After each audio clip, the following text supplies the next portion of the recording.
Alright, and welcome to what will actually be my first DCS video. Actually my first video of pretty much anything game related.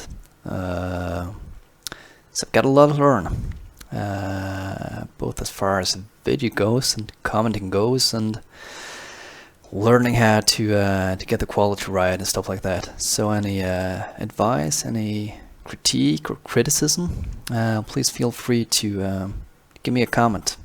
Tell me what to do better, what to change, what to train on, what to practice on. So I've done some sound testing here, and hopefully I've found levels that'll suit most people. Hopefully nothing that blows your ears out, and hopefully you won't have to raise the volume too much either. So I've lowered the volume in DCS. It's actually at 2% now, in order to show the external views without the engine sound being too loud. Having said that, I apologize for my voice at the moment. It's not quite what it should be. Hopefully I won't cough too much at least.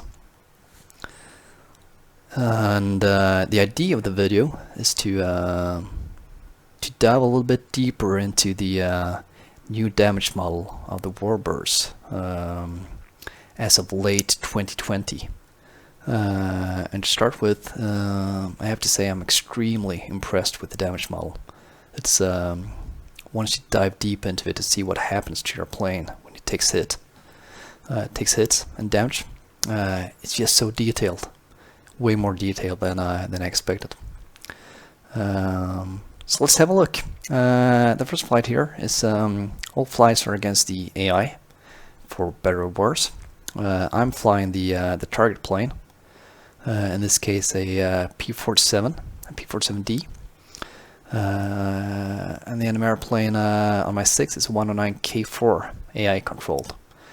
And as you'll see, I'm a prime target, but he opens up actually outside of the longest range. You'll see a bunch of explosions behind the P-47 early on, and those were actually his 30mm cannon shells exploding due to their timer. So they had a timer which meant they exploded after a limited time, as to not cause damage on the ground, for example.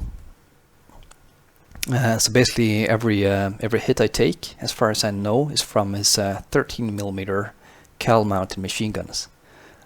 So let's have a look, and once he's shot me down, we'll have a look at the detailed report afterwards. So let's unpause. And the following recording I've made, tried to make it a little bit easier for him to get close. We'll have a look at that one as well, and some other gun types and airplanes, target airplanes, as well as the airplanes shooting, both 20mm from a 190 D9, and later on 50 cal from a P51.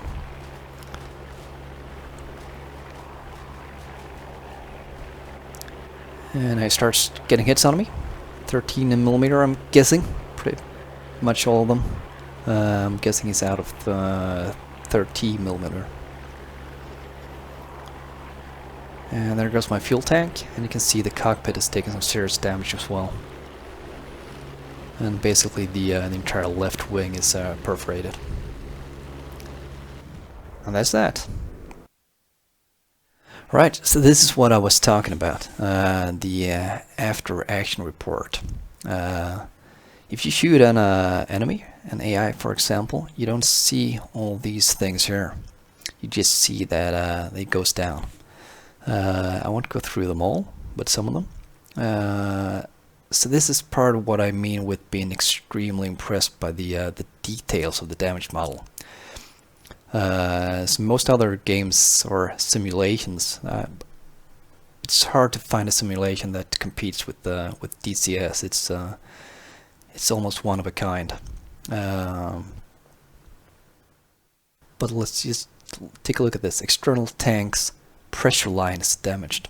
So I don't have any external tanks on. but the pressure lines are of course still modeled. So these are, I'm guessing, the lines coming in from the left wing towards the main fuel tank, for example. And then we have an 8-run control damage, and he took out 3 of my guns in the left wing, number 1, 2, and 3. Here's another cool thing: left UV lamp, poor contact. So they've actually modeled poor contacts as well. It's not just left UV lamp destroyed or left UV lamp working. It's actually poor contact. And then we see another important thing here: main fuel tank, minor leak. And then we see down here, main fuel tank leak stopped. The P-47, like many other planes, had self-sealing fuel tanks. Some minor damage to them, shrapnel or minor caliber bullets, which we can count the 13mm. Could be actually seal up and stop the leaks. And then we have some more instrument failures.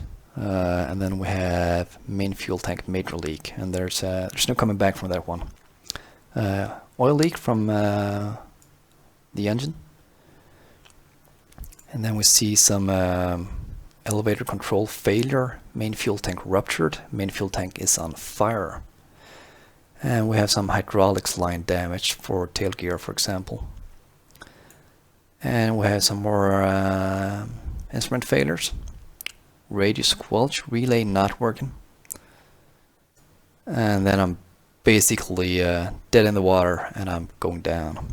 So that's the first flight. So it's second flight, and this time I'll make a hard left turn in the beginning, allow the 109 to close in on the distance before it starts firing, and hopefully we'll get some 30mm hits as well as 13. What actually we do? So you're gonna see this is a quick one because those 30s rip planes apart. So let's unpause and watch it.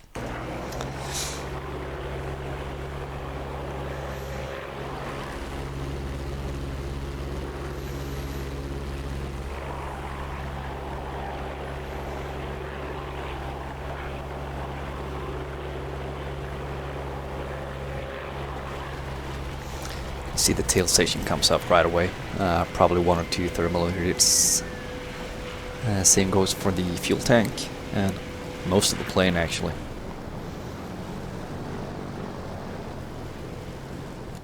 Let's have a look at the debriefing, and you can see the first hits down here: rudder control damage, elevator control damage, basically everything in the back or the rear of the plane gets hit by a 30mm. Or at least one. But you can still see we take some extra damage later on. And again, it's very, very detailed. So external tank pressure pump damaged. And the normal auxiliary fuel tank minor leak, major leak. Engine 1 intake pierced. More UV lamps, for example, both left and right this time. Signal lights box damage, so even that's modeled. And it just keeps going. It takes some really, really heavy damage here. But again, you see hydraulic hose, for example, mechanical links, main switch box breakers, governor control box. So we've got some very, very detailed system breakdown here. Gyro fail. And this is what's so impressive. They've just managed to detail the damage model like this, and it's very impressive. So next, let's have a look at the 190 D9 attacking the P-47. Let's see how the 20mm works out instead. Okay, so we're back again. P-47D again against a FW-190 D9. So 13mm and 20mm instead. Let's unpause.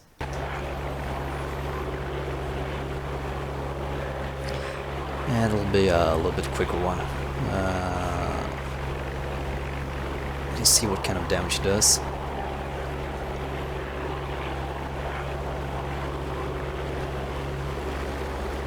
And he's getting hits with both 20s and 13mm, I'm quite sure right now.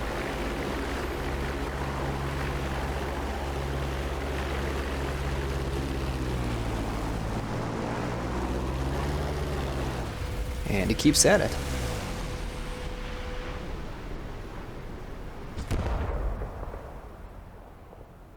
And that's that. Right, so let's not take too long to go through these things. Just check a few things here. Again, external tank pressure pump damaged. I haven't seen that before actually. External tank fuel line was the last one. Or pressure lines actually, same as here. UV lamp again, undercarriage control lamps.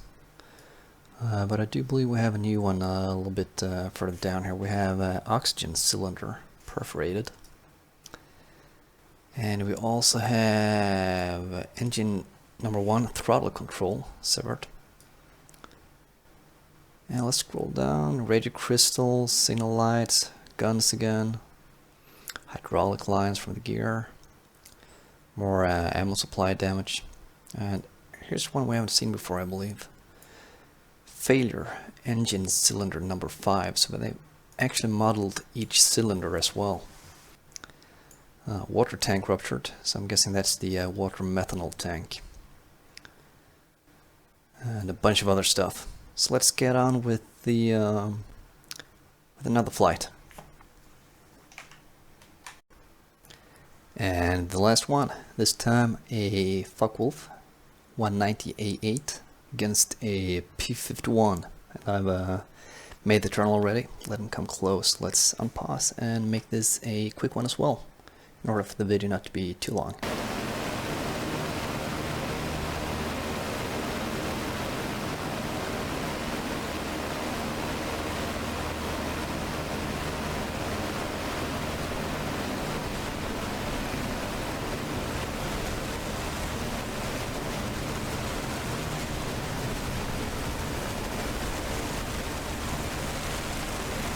And I've long since lost control here.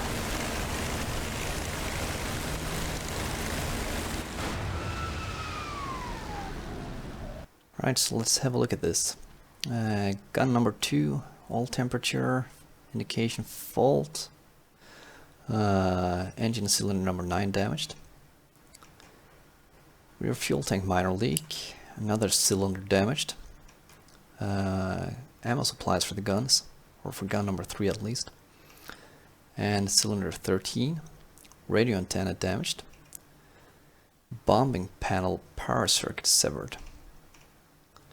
As you see, the amount of systems modeled are tremendous actually. It just keeps going on with things, just detailed things. Left flap motor wire broken. It's not the left flap itself, but the actual wire for it. And lots of cylinders taken, the engine's taken lots of hits here.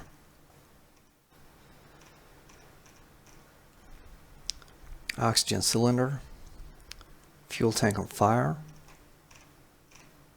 starter relay, and we saw batteries before for the P-47 for example. And more leaks to the fuel tank, one inoperable gun. And I'm down by this time, of course. So there you have it. Like I said, I'm extremely impressed with the damage model and where it's how it's coming along and where it's heading. It's going to be great to see it improved even further, and it's going to be great to see it in the modern planes as well, of course, as well as the choppers, hopefully. Just huge well done to everyone at Eagle Dynamics. This boat's superb for the future. Thanks for watching, and hope to see you soon.